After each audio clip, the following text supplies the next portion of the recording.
Assalamualaikum warahmatullahi wabarakatuh.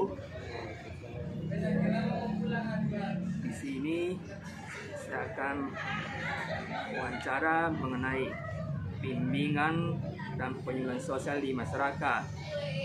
Yang pertama, sebutkan apa yang dimaksud dengan bimbingan dan penyuluhan sosial.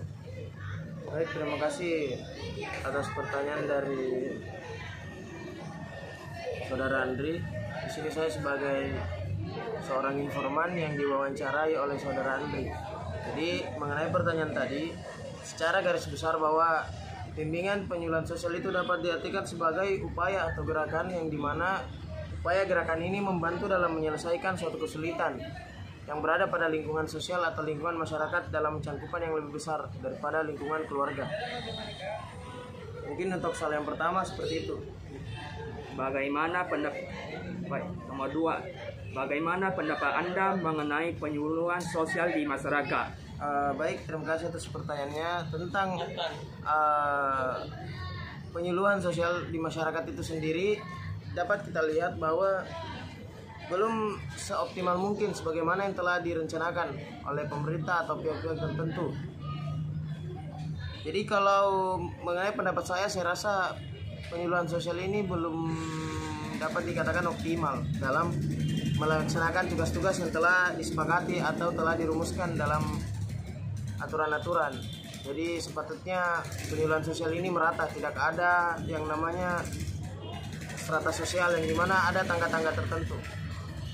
Nomor 3, apa saja kriteria yang perlu diperhatikan saat melakukan penyuluhan sosial di masyarakat? Baik, terkait pertanyaan ketiga mengenai apa saja kriteria yang dibutuhkan untuk melihat atau untuk melaksanakan suatu penyuluhan sosial atau bimbingan. Yang pertama, mungkin sebagai orang yang akan melakukan bimbingan atau penyuluhan sosial, kita harus terlebih dahulu mengetahui bagaimana kondisi dan lingkungan pada masyarakat atau orang-orang yang akan dibantu, baik itu kelompok atau individu sosial. Kemudian setelah kita mengetahui bagaimana kondisi di sana, baik lapangan atau individunya, subjektif atau objektifnya, maka setelah itu kita menyusun rencana atau strategi yang maksimal dan yang efektif untuk menyelesaikan masalah-masalah atau konflik-konflik sosial yang terjadi. Jadi kalau kriteria sendiri mungkin yang pertama ya seperti itu yang tadi saya jelaskan, kalau harus terlebih dahulu mengetahui kondisi terhadap apa yang akan dihadapi oleh orang yang akan melakukan bantuan kepada lingkungan sosial yang bermasalah atau mengenai kendala. Nomor 4, tantangan apa yang memperhambat kegiatan bimbingan dan penyuluhan sosial PLS di masyarakat? Baik, mengenai tantangan itu sendiri, sebenarnya jika kita berbicara mengenai tantangan itu banyak. Baik, kita bisa melihat tantangannya secara pandang subjektif atau objektif.